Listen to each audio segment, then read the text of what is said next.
Good morning. Welcome everybody to Tech Alley. So today we have Derek Jamison who's going to talk to us about MCP servers, kind of a hot subject matter these days because MCP seems to be taking over. We have a microphone. If you have a question, are you going to take questions during the presentation? Yep. Okay, then kind of wave your arm and I'll drag the microphone over so that we can get your comment on the video. We are videotaping this for our YouTube channel. So with that, I'll turn it over to Derek. Thanks, Tim. Hi, everyone. Thanks for coming. All right, so how many of you have used Gen AI to help you write code? Okay. How many of you are using agents to help you write code? Maybe you don't even know that you are, right? My name's Derek, and I'm an architect at AWS, but more important than that, I'm a developer. And I'm based here in Las Vegas, been a member of the community for a long time. I grew up here. And I'm excited to talk to you today about MCP servers. And it doesn't sound like a necessarily AI topic, but this is one of the newest and latest developments in an AI.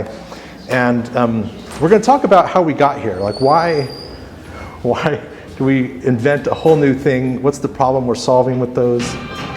We're going to talk about how the protocol works.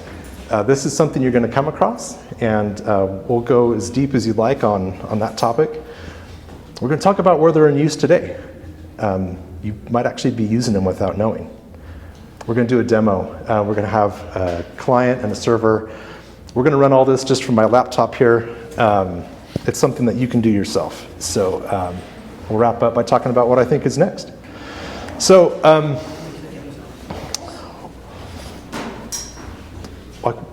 what has been going on in the world of AI that tells us we need to invent a new standard, a new server? It's kind of two issues. We need to give our large language models more information. We want them to have more context. They can give better responses. They can be more intelligent, more specific about what they're responding to. And we want them to interact with the real world. We want them to be able to do things.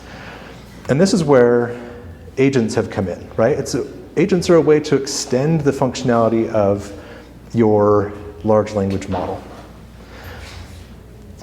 We tried doing this with something called RAG, Retrieval Augmented Generation. The idea that we might have out there existing information. Maybe it's a lot of articles. Maybe it's like a wiki or a knowledge base. And we want to get that information into the context of our model so that it can use that to generate its responses. These can be tricky to set up. They can be really easy to kind of fall behind and not be like the latest information. And so we came up with more ways. We thought, well, let's just give people a bigger prompt and we can stuff in more information into that. When you think about your kind of chatbot experience, when you're doing the typing, well, what if we just put stuff in there, maybe about that user? They want to come and ask about their bank account balance. Well, cool, let's just put it in the prompt and then they can ask about it. That kind of approach. But for dynamic data, like things that are constantly changing, these approaches can be challenging. And then for our agents. So last month you talked about agents, right? All right. What's an agent? Anyone have a good definition for us? Good working definition? AI agent? Yeah. So an agent is a way of encapsulating functionality to address a specific problem by providing context and contextual instructions, often chain of thought. So an LLM is better able to respond and work with your problem, and in some cases you incorporate native code libraries to ensure that it can solve things like mathematical problems or access APIs that it wouldn't otherwise be able to do. Thank you. So we've got our large language model, right? We can ask it a question, but we can give it tools. We can tell it how to do things, solve math problems, maybe call an API and look something up. We can give it more information. The agent's just about this process of letting that model call tools, sometimes in a loop, just using these tools to solve the problems that it can't solve itself. And that's how we can extend its capabilities. it means that it can now talk to the real world. So if we can teach our large language model that we have the ability to call an API, to order a ride, to order a pizza, to book a hotel, we now have this bridge into that real world. But we didn't have a real standard way of doing that. So you might have used libraries like LangChain, those are really popular, to teach it about these tools, to give access to your systems. These are the problems that we were looking at when Anthropic developed the Model Context Protocol. So I think they started last year, and in March of this year, they published the latest draft of MCP. It's quickly being adopted. And let's talk about where it fits into this whole ecosystem. So over there on the left, you've got your AI agent, right? So picture kind of a little bit left of that, your large language model, the agent's talking to. You're interacting with the agent, you're saying, I'd like to accomplish this task, or I need this information.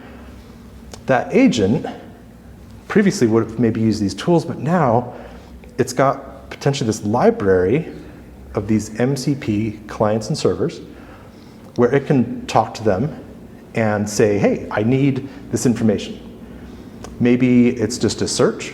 Maybe it's something specific, like I need the user profile for this user. And you can build capabilities onto your agent because you can add multiple MCP servers and connections. And so these applications that we've got here on the far right, literally anything, right? So this could be, one of the most popular is GitHub. So now you're writing code and you want it to look up something in a code repo. Through this chain, it's able to reach out and talk to GitHub, pull down a file, pull down a repo, interact with it. This application might be Slack, and maybe it has the ability to send a message into Slack or to receive messages and look things up. The applications on the right here, I think is where we're going to see the biggest opportunity here. There's a lot available today, and it's growing daily on the apps you can talk to using this MCP protocol. We're going to dive in a little bit more here, but I want to make sure no one's lost along the way. Completely lost.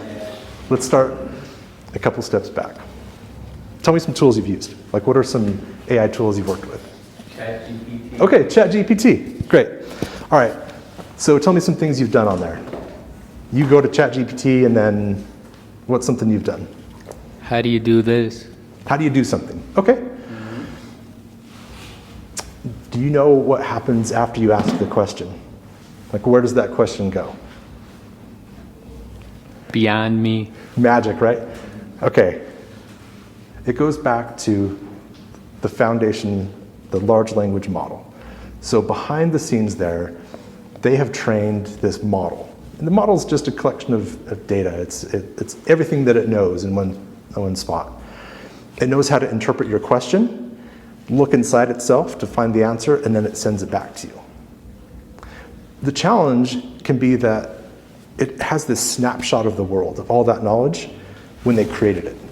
So maybe that was a few months ago, maybe a year ago. So it doesn't know what's going on today.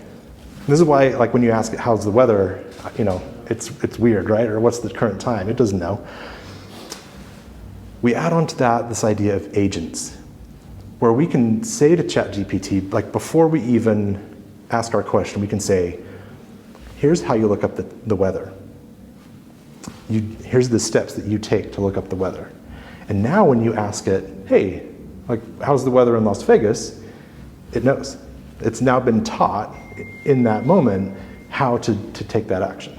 This is kind of the agent, right? But imagine that it's got lots of tools. It's not just look up the weather, but maybe it knows how to connect to systems and get information. Maybe it knows math. Maybe it knows language translation.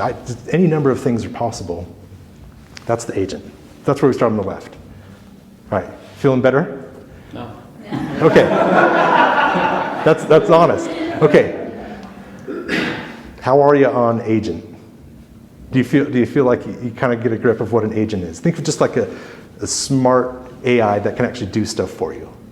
It's an AI with a toolbox. AI with a toolbox, I like that. Okay. Okay, feeling better? All right. Anyone else? How are we on agent? And then MCP We've seen some nods. Organizing the toolbox the same way. Yeah, there's a mic for you right behind you. Yeah, say it again. So an AI agent is just an AI with a toolbox, and then MCP is just saying we're going to organize all the toolboxes the same way. Yeah, That's all it is. that's it. Thank you. Yeah, so how does the AI use these tools? We're saying that there's a standard way to use those tools, to talk to them. And so now, maybe we want to switch from ChatGPT to something else, and we want to use the same tool. We've now got a standard way of doing that. Or maybe we want to change that tool, because maybe today we're connecting to GitHub, but tomorrow we want to use GitLab or Bitbucket or something else. Those are just examples of things that all do the same thing.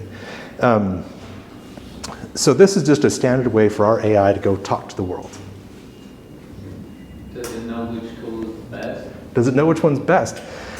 We're going to help it, because we're going to give it that set of tools, and it's going to, we'll see in a second, I'll show you how it works, but it's going to know what each one can do, but we're going to pick the one that makes sense for us. So I'm not going to give it all of them, just the ones that are relevant to me and that I liked, right? Good question. You feeling better? A little bit, a little bit. Okay. Anyone else? Anything else we should recap here? All right. Don't be afraid.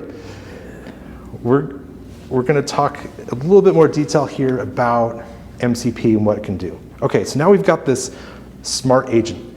It's kind of this autonomous thing that can take actions on your behalf using the AI. The first thing it can do is get more information. These are the resources. So our MCP server might say, hey, I know about this topic, and here's how you can get it from me. GitHub might say, here's how you can search for a code repo. Here's how you can retrieve a file. The next thing is tools. These are actions. So when we talk about the agent being able to do things on your behalf, this tool might be ordering a ride with Uber.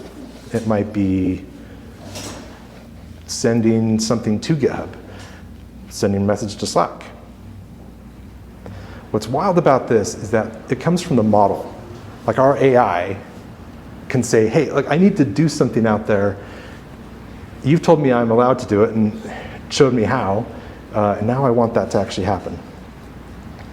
Another thing that MCP provides is prompts. These are kind of templates where you've got most of the prompt and then the user can fill in some of the blanks. There's a couple others. There's sampling, where the server can kind of do this human-in-the-loop process where it sends things back to the model for a request, and then the user can look at it. And then there's routes that kind of define boundaries for what it can do. But these are the main ones. So MCP server lets your AI get information and take actions. Those are the main things. Okay, we're going to go a little bit deeper here. Feel free to grab a picture of this one. This is how it actually works. As a user who's going to just use one of these, maybe this is interesting to you. As someone who's going to build one, I think it's helpful to understand how this works. So it starts, and what's labeled here is the host. Today that's going to be my laptop. I'm going to run some software on here. I'm going to install some MCP software. And when I install it, the first thing it's going to do is reach out to the server and say, hey, like what can you do? Tell me about yourself. And that's the list tools example here. The server replies and says, well, here's all the things I can do. GitHub, I can list repos. I can give you a file. Uber, I can order a ride. So those make it back into your host, your agent, right? Okay, now you come along and you say, okay, I'd like to do something. That's the query. So I'm a user now making a query, and I say, hey, I'd like to order a ride with Uber. So now that agent working on your behalf with the AI is going to look through the tools that are available and say, oh, actually, I have a good match for that. And I know a little bit about that tool. Like I know there's parameters. I need to tell it where you're starting, where you're going for your ride, maybe some other details. And that's going to pass from you through the agent, from the client to the server, and then finally out to, in this case, Uber. Uber's going to give a response, say, yep, your ride's booked, it's going to be there in 3 minutes. And then that response goes all the way back to you, and the AI finally says, great, I booked you a ride, it'll be there in 3 minutes, you better be ready. So MCP is that little bit in the middle, how your AI is connecting out to the world. All right. One more level deeper here. How does it actually do that communication between client and server? It's using JSON RPC. This is JSON's encapsulation of remote commands, so it can say to the server, hey, like, give me your list of tools or run this tool. Today, most of these are running locally. So even though we're talking about this as a server, today, when you go get an MCP server, it runs on your computer. Like it's not out on the internet somewhere. Most of these are on your computer, so that when I talk about like an Uber MCP server, it's on my laptop and it's talking out to Uber. When it is in that configuration, it just uses standard I/O in and out, and then it uses the standard error for logging. But your server can be remote. It can be somewhere else on the internet. And in that case, they do have a protocol for it. In the last version, it shifted from server-sent events to what they call streamable HTTP. And it does have some capabilities for authentication. So in that configuration, the client would maybe be on my laptop, but the server would be out there in the world somewhere. All right, let's go back up now. We did a little deep dive there. But where are we actually using this today? Most of this, code development. You're going to run an editor on your computer. You're going to be writing code. You're going to have access to these MCP servers so that they can do things like read files on your computer, so they can reach out and research a topic. They can do really cool stuff like run a browser and do testing right alongside the code generation. Those are all running locally. And then there's a class of kind of like desktop apps. So you can just download this thing on your computer, so you can chat with AI. You can add MCP servers to that. That's most of it today. They're all running locally. But we're going to jump now to showing you what that looks like. And I think that'll help to see some real world examples. But before I do that, any questions on any of that so far? Yeah, I think we have the mic. In the Uber example, something popped up in my mind that I've been curious about around the servers. Do they offer, like, how much of the functionality, if you imagine you try to call Uber's API, you're not logged in to your Uber account, it doesn't know about your payment information. There's been a lot of work done with like federation of identities to make those type of processes simple. Has Anthropic offered integrations to make that seamless? So you're just like, hey, LLM, let me book an Uber, and then you don't have to like log in at the Uber screen. It's just like, don't worry about it. That's handled. Or does it clunkily offer you a link where Uber's API has just been populated, and then you click it? Like, how far along on that process are we? We are not fully mature. Okay, so it's still clunky. So today, because you're likely to have the Uber server locally, what a lot of them are doing is asking you to just configure an API key. So you put in the API key so that when your server reaches out now to Uber, it's just API key. That makes perfect sense. And Yeah. that's really simple. It's been easy for people to install and then get like user context, right? Mm-hmm. But built into the protocol, they do have OAuth flows. So as this matures, I think we'll see more of that, where the user is taken through a typical consent flow, browser-based, right? They log into Uber. Now we get, ability to exchange for temporary tokens. That's built in there, but until the servers become more remote, I don't think we'll see a lot of that. But because that server today is running locally, we don't do OAuth. Yeah. Thank A you. lot of API keys. Very interesting. But yeah, you highlighted one of the areas for improvement, I think, as these move more into production. Okay, let's take a look at this. Let's see what these things actually look like. I'm going to use, this is VS Code. Right? This is a code editor.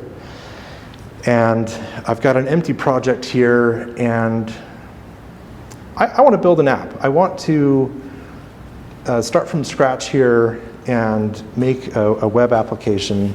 And there are other tools to do this for sure. Cursor, Windsurfer, they're going to offer similar things. So these same things I'm going to show you, you can do in other tools. This is VS Code, and I'm using an extension called Cline.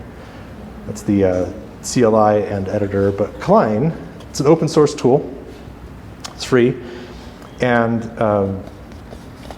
if you're in VS Code, you can just go to the extensions, and you can find Cline and install it.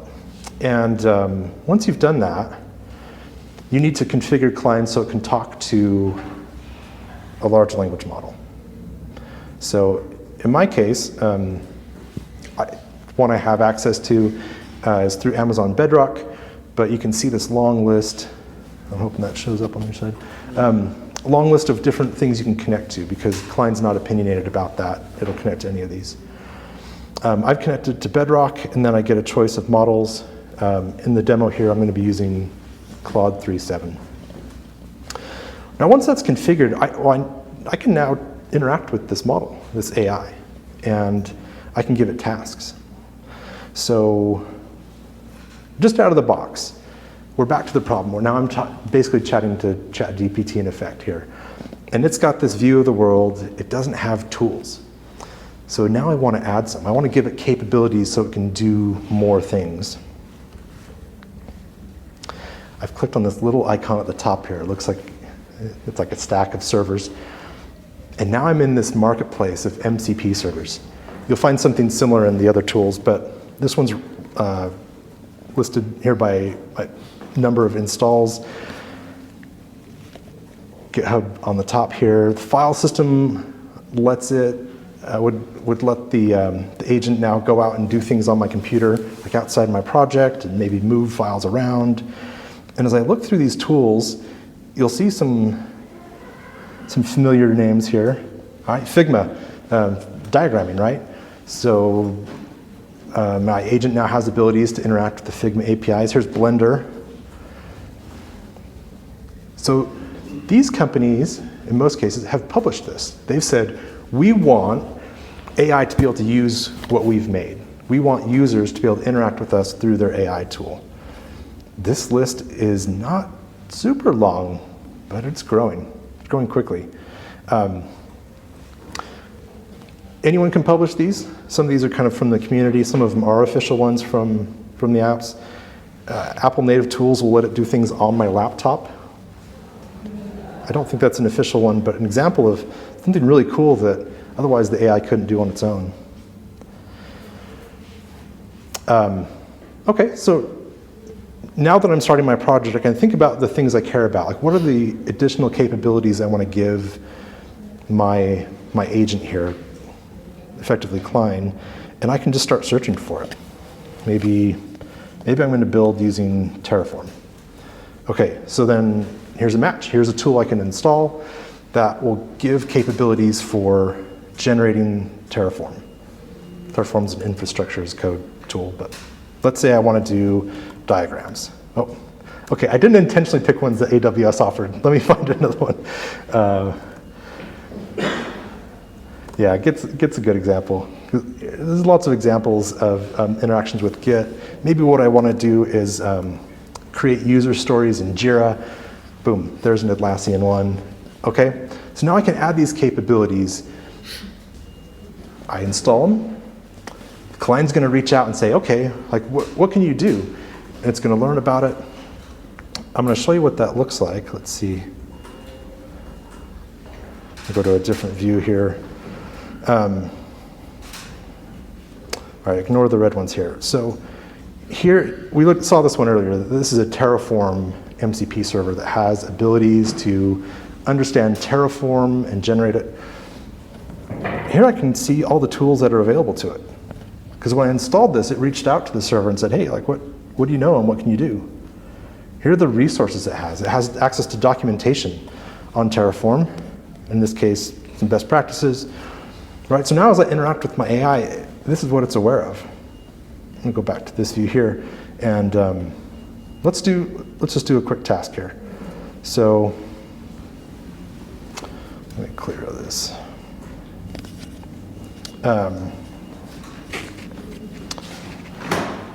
I have my, yeah, go ahead. Before we continue, I had a quick question. Yeah, please. About how the MCPs are being offered and vetted and installed by the, is that Klein? Is that Klein Yeah. that's offering the capability to install these servers, Yeah. I suppose? I'd call them modules, but Yeah. then the next question is like, can you show us in the UI of the modules where it shows the vetting information of them, like the vendor? Because I'm assuming they're signed in the same way that most Okay. Visual Studio extensions are signed, right? Okay, all good questions. So we are looking at the Klein marketplace. So if you go to like Cursor, you'll probably see a different list of ones that they've approved. If I just click on this, it'll take me to the GitHub repo. Okay. And then That way you can see the vendor. what happens is when I click install, the server itself provides a document as a prompt to tell it how to install itself. And so having this already like pre-vetted with Klein and they've approved it for this, at the very bottom of this, there's a workflow so you can submit them and get them added. Because that prompt is going to tell it how to install on your laptop. Like it's going to do a git clone, it's going to install all the libraries it needs, and it's going to run it. The last step is usually to validate that it works. But all that's happening through the AI. And so, yeah, these are vetted before you can click By install Klein here. itself. By Klein. The following question I had is, I've been using Cursor a lot for my personal development. Is this in some ways almost a build your own cursor a la carte? Like MCP has allowed you to like encapsulate much of that functionality. That's not just API functionality, but it's also like local file operations, etc. So you can replicate a lot of that functionality using these building blocks for sure. Some of that core functionality, like reading and writing files, is done by Cursor in the same way that Klein will do it here. But for both of them, adding more functionality is through MCP. Yeah, although the question I had is there an ability now to use Klein, like maybe I was doing development on Mac and let's say Cursor doesn't support Mac, it's not, I don't know if that's true or not, but is this, in your own experience, have you found that like you can get similar results to Cursor with Klein by configuring your own set of packages? I haven't used Cursor extensively, but okay. No, it's one of the advantages I get here though is model selection. So Cursor, it's built in, right? Like they provide the model. You can use all sorts of models. Oh, it'll let on you there. pick? You can use. Oh, okay. You can have it automatically choose, and it'll just be like, this one seems good, or you can choose your own specific model. So if you have like an Anthropic API key, you can tell Cursor to use that one. Yes. Oh, okay. That's API Cool. keys, Okay. Cool. Similar with Klein here. So this is open source and just lets me pick my model and provider and that. Thanks for that But insight. yeah, Really you can interesting. kind of build up similar functionality. I've installed some now, and I want to do a little bit of work here. I've created a couple files. I had a meeting with the customer to talk about what they want to build in our little scenario here. They want to build a React app because they've already got an API for this application called Pupper. This is Tinder for dogs. Tim, you inspired me to build this because of all our chat about dogs, but it allows me to look at listings of dogs available for adoption, and I can either wag them if I like them or growl them if I don't. But I need this application. All I've done is describe what I need here. A couple of my technical requirements. I prefer these tools, but I could let it pick. And here's a specification for the API that already existed.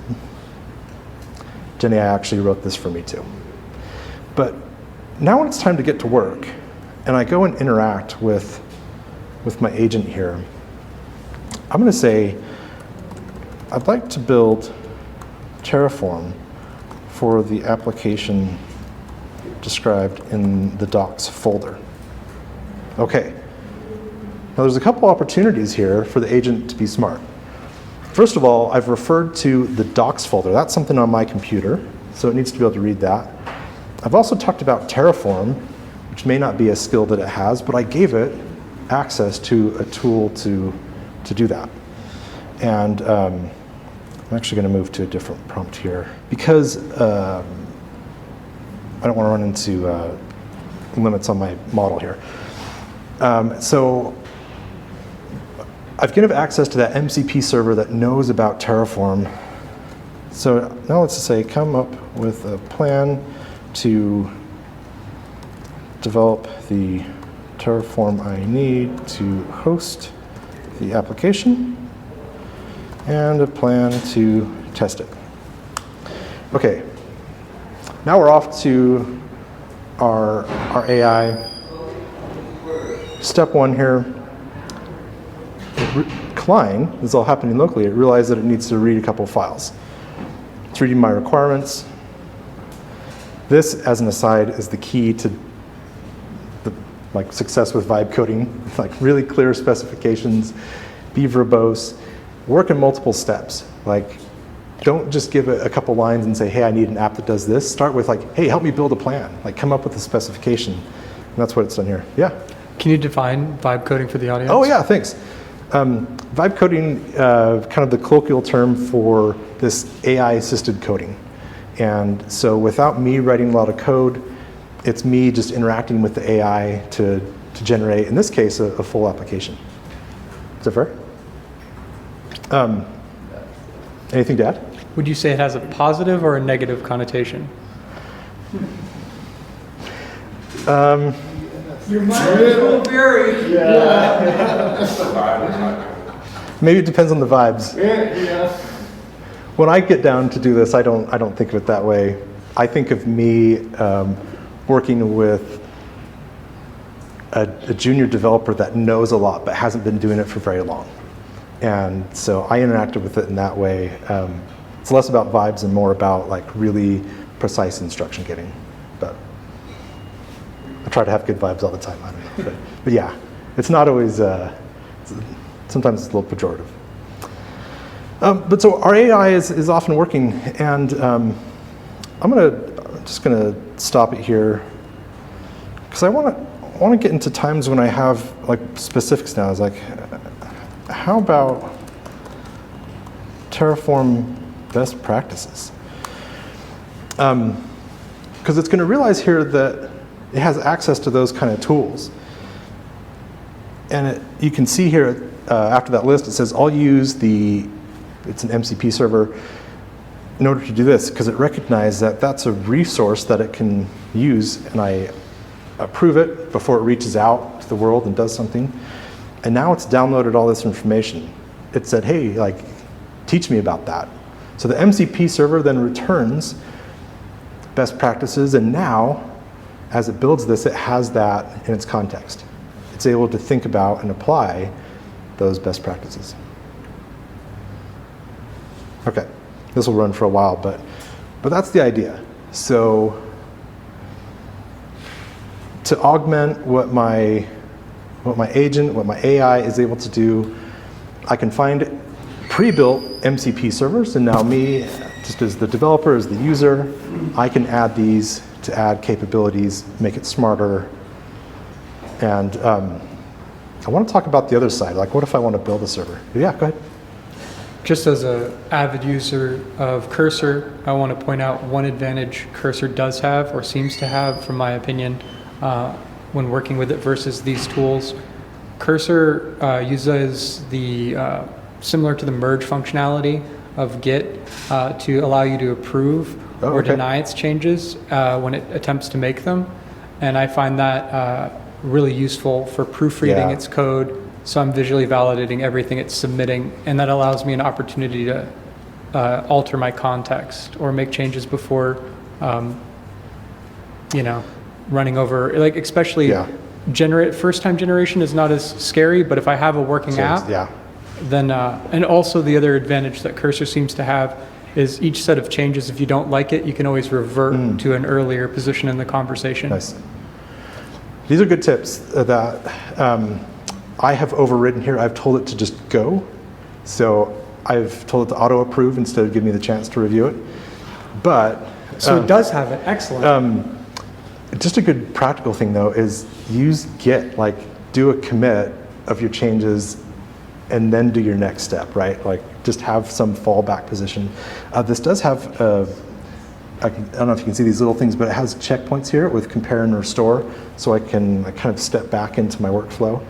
Very interesting. It's showing here a diff. On the left is an empty file, and on the right is the new file it's generating. So if I wasn't auto-approving, I could see that, But yeah, you don't want to let it just go wild on stuff you've already written.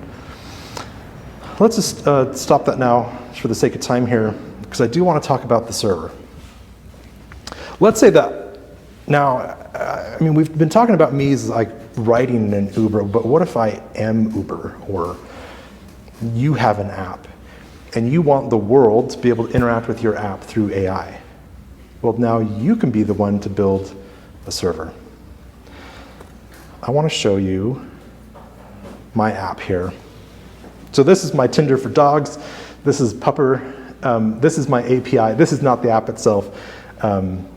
This is just the open API spec here, but I can do things with my app. So like I can list my dog, and I can say, hey, I want all the dogs in Las Vegas that are 2 or under. I can run this, and I can get all the responses. If I had a mobile app or a web app, it would use this and make it look all nice for me, but this is my app. I'm out there in the world, I've created this, and I want people to be able to interact with this through AI. The way that we do this today without MCP servers, it's possible, but MCP is kind of the glue that makes this a lot easier. What I'm going to do is now go to my app, and I've pre-built this. This is the code for my MCP server. I'll give you a sense here. It's not that long, and also the AI wrote every line of that. So it starts by defining resources. So again, I can say to the AI, like, hey, here's what I know about. I know how to get a list of all the dogs. I know how to paginate through them in this case. In this resource here, I know how to get a specific one by ID. Those are the things that I know. Now, let's talk about tools, the things I can do. I, as the MCP server, can search dogs. I, as the MCP server, can do a wag. I can do a growl, my swipe left and right in my silly app here. The rest of this is just kind of boilerplate for the web server. In this case, they switched protocols, and in this one, I'm doing both because Klein doesn't do the new one, but that's an aside. Okay, so one second. No one was supposed to copy that down. I just wanted to give you a sense how easy it is to build an MCP server, right? Like, I already have an app. I've already built something. I've done the hard work. I'm building this now just to connect to it. Because when you look at what I actually do here, when I say I, as the MCP server, can get a list of all dogs, I just call the API of my existing app. I don't write any new code. I just call that app. I'm doing API keys behind the scenes, but could do other things. Should be off. Is that like a Swagger for the agents? This effectively does. Let me show you what that looks like to the agent. So now, this simulates a client, an MCP client, and an agent. And this is, we're going to show you what our server looks like from their view. Sorry, Tim. Yeah. It's almost the same question. I was wondering when you said that was generated, did you just point it at your Swagger API and say, hey, build this? All right. Okay, let's step back. So I'll show you my secrets here. So inside of my bigger project, I created a folder called MCP. I created a folder called MCP docs, and I put, this is the README for the MCP SDK. This is the specification for MCP, and then I gave it an example from the SDK. So I told it, hey, like use this as a reference, and then it had the bigger context of the whole project, but I did give it the API spec. So Yeah, and it's just a it built, right. yeah, it built this client that uses that spec, including a token exchange. Yeah. So my follow-on question is about deterministic generation. If you were to do this on the first time, you get an MCP server out of it, and then you were to extend your API with additional calls, how likely is it that when you rerun it, you get the same result for all the previous calls so that there's continuity for your folks that are using the MCP server? Suddenly it doesn't decide to change things up. It's a good question. I actually had that come up, and it was good. Like I added a new method, and without breaking the existing stuff, it did add the new functionality. So you're not seeing a lot of semantic drift. It sort of does the same thing. That's good. Okay. No, it was on the first try. It was good with adding. Yeah, it was not successful the first try of building the original, but it got there. So now this is a view to our server, the thing that we just built, the thing that we said to the world, hey, like I know about dogs, AI, come and talk to me. We're going to connect to it here, and I'm going to get this list of resources again. Like, what do you know? Well, it knows how to list dogs, and boom, now it's got a list of dogs here. My MCP client talked to my server, which then reached out to my dog API, and it flowed all the way back to me, and I could just use my existing API. Now I've got templates. Here's one for dog detail. I want to get a specific one, ID 963, and now it returns. So this is my interface into my application that AI can understand. Tools here, I'll get a list of tools available. I can search for dogs, I can wag or growl them. Okay. This isn't how we're going to use this. We're going to use this with AI. So let me step back now. This is not the app that has all the context of the application. This is the one we started from scratch. So it doesn't know anything about our app. All it has is, let's make sure we're set up here. Oh, let me use this other one. Yeah. I've already connected to my, here it is, my Pupper MCP server, right? So this is Klein now, our agent, reached out and said, hey, what do you know and what can you do? So now when I go and interact with my AI and Klein, I can say things like, I'd like a list of all Pupper dogs in Las Vegas under the age of 2, alphabetically. Okay, we go back to our AI.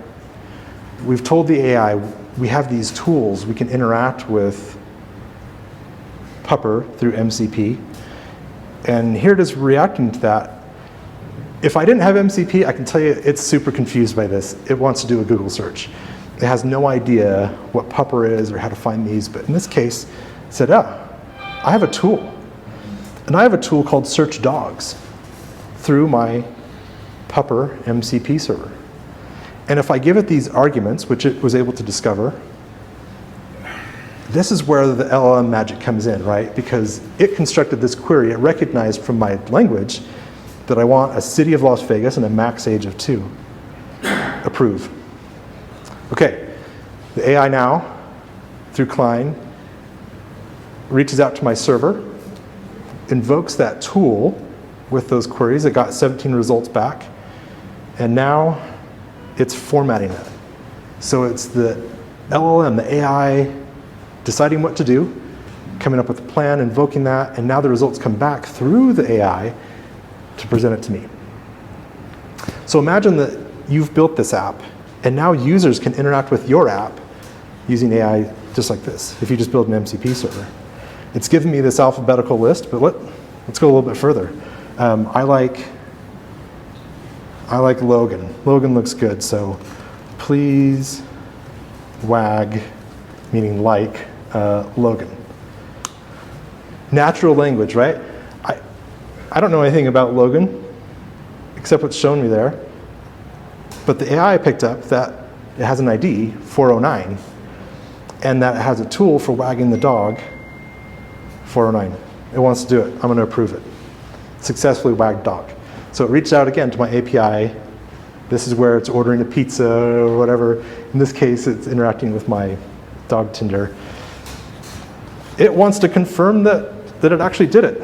So I'm going to let it do that. It does another query. It's going to see in the data about Logan here that wagged should be set to true. It's going to confirm that here in a second. See if my app actually works. Oh, and I hit my API call limit on my AI. We'll try again. But that's the interaction. I think that's what this is really going to be about. That like the coding tools are cool. The future for MCP is much broader than that. And you as an app builder, like you own the app, you can now create this way for other people to interact with your app.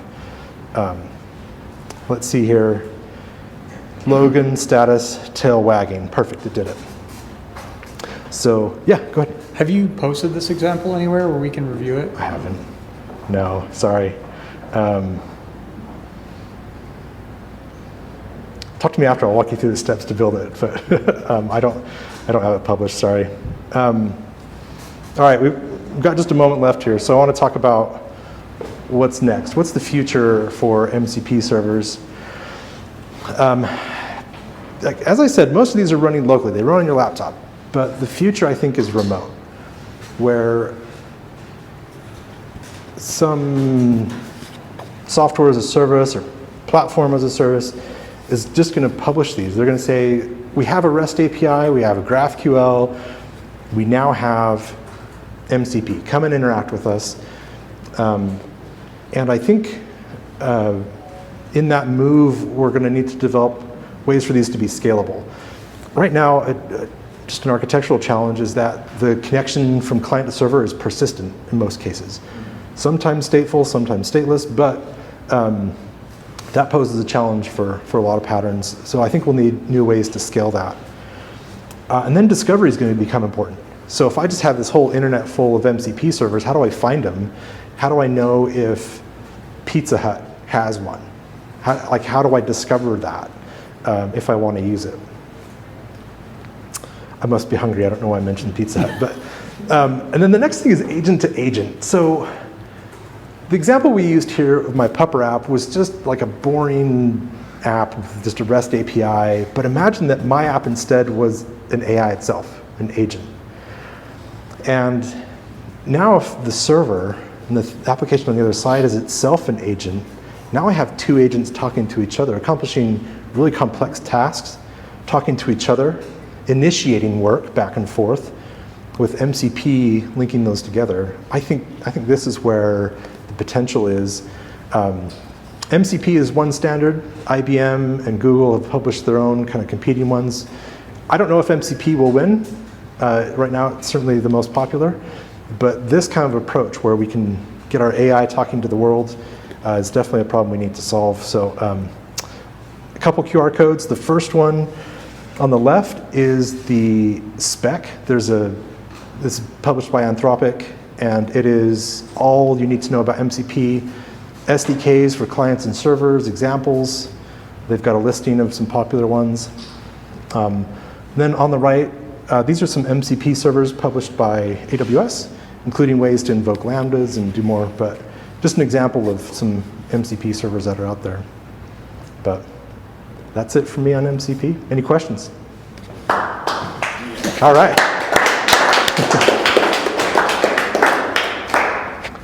So, not too long ago, I did when VS Code kind of like launched their agent functionality. Yeah.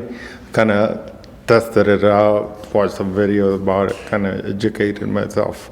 But I presented it to my team, and they were like, I don't know, that's dangerous. I don't want to use it. What do you say to those people? How do you convince them that this is not like a very destructive thing that would mess up everything you just did 2 seconds ago? So. Yeah.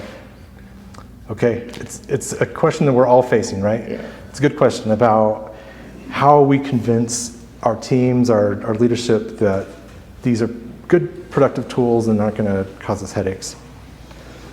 How would you answer that question for a new hire? Someone you've just added to your team who doesn't know anything about your systems, who's maybe an early career developer. Like, what are the safeguards you put in place there? It would be things like code reviews. It'd be things like Git. It would, where like you're going to manage their workflow. Somebody is going to review what they do before it ever gets close to production. Mm. The tendency with these tools is to skip some of those steps because it has the appearance of competence, because it looks like it knows what it's doing. It's really fast, right? It looks like good code, but we still need someone to review it for the safety, for the same reasons we would review any other developer's code, right? Sandbox the heck out of it. Yeah. And as you get more efficient with how you interact with it and realize that that's the relationship, that they are kind of this like junior developer, you need to coach them a little bit more. You can't just say, build me an app. You need to really be specific, like you would with a human developer. So, Well, you treat the AI like a developer and you're the senior code reviewing stuff. Except he's got an IQ of 220. yeah, it's intimidating, but you never know what goofy stuff they're going to put in there. And my role in this is to put a lot of the thought in the start, to give it a direction, because I know what the good practices are and what I want. And then on the other side, I need to review what it's doing. Like, I'm just not going to let that code go into production. I need to review it, then I can submit it in our normal way, and then someone else can review it. But the productivity gain's real. So it's hard to ignore, but yeah. And follow-up question to that, then how do you mitigate errors when it does and do its thing in between the runs, right? So if it has like 4 or 5 steps, how do you mitigate the error that it might take at step 4, step 5? Yeah. So what happens when it breaks stuff? What happens when it doesn't know what to do? What happens when it gets caught in a loop where it changes something and then changes it back, right? I think those will improve with maturity as the tools get better. But if I have given it really clear guidance and I have those guardrails in place, then at least nothing's going to go horribly wrong. I may have wasted some time and iterations on it, but we talked about checkpointing. Step by step, you can have it planned before it does stuff. So review what it expects to do and then actually see what it does. That'll keep you safe. But it is going to break stuff. So that's the state of the art right now. Yeah. Trial and error. Yeah. What would be your advice to somebody who is like a junior developer who's coming into this space kind of feeling like a lot of this stuff is sort of replacing that role? Yeah. How do you feel about it? I feel like I need to learn everything about it. Yeah. Yeah, I mean, you can take the route of embracing and digging deeper into it. You can run away from it. But in either case, like there's skills that you need to have. Like you need to be able to read code. You need to be able to troubleshoot. You can't avoid learning software patterns and like architectural best practices because there are gaps today in the current tools that like it's not great at, right? It just knows math. Like it doesn't actually know what it's doing, right? Like we're still at that stage where it's just repeating things it's seen. It may not be the right approach. And so I think as a developer who's looking at that code, who maybe doesn't know the right way to do that, that's where I'd level up. Like what is a good approach for that algorithm, for that architecture? Don't just take it at face value that because it did it, that it's the right way. Question it. Develop like a code smell. Like that seems like a lot of code for that, or that seems really odd. The fact that it passes tests that it wrote, or that it seems functional, I don't think is enough, because we need to think at the next level up. Is it secure? Is it performant? Is it extensible? And those kind of things. So that's what I'd be looking at, those kind of skills, because the thing that it's replacing is not that. It's just typing, like the actual typing for us, right? So, yeah. Just a couple of comments relating to a lot of stuff you had said, and then also some of that. I think we're really quickly, as programmers, moving from a place where it makes any sense to ever hand roll anything to code reviewers. And I think that, to your point, the first and most useful integration of LLMs into my workflow was that they're dynamic manuals, and that it really comes down to more exploring the patterns and exploring the implementations, right? And you can always begin with a dialogue about what are the best practices in this domain? How are these things going to be applied? And I often have a context folder with a series of markdown files. Nice. Where I do all of my investigations and all my implementation is mapped out before the LLM starts writing anything. So you can really take that approach and be very aggressive, and you should be very aggressive, but that, just because a lathe is a dangerous tool if you don't respect it, doesn't mean you're going to sit there and try to, with a chisel, I'm going to get this thing. First of all, you'll never get it as round, and second of all, you're wasting your time. It's just better to use the tool. And finally, the other thing that I would say is all the same processes as normal code development, test-driven development. Run your unit tests. If it passes your unit tests, and if it passes your sniff tests, it's probably fine. And then you can add more than just you looking at something. So, well said. The context folder is a pro tip in there. If you're not using something like that, that's a good one. But I know we're over time. We should probably, should we wrap up there? Everybody wants to go and have some lunch. Yeah. Thank you. Thank you very much. Thank you.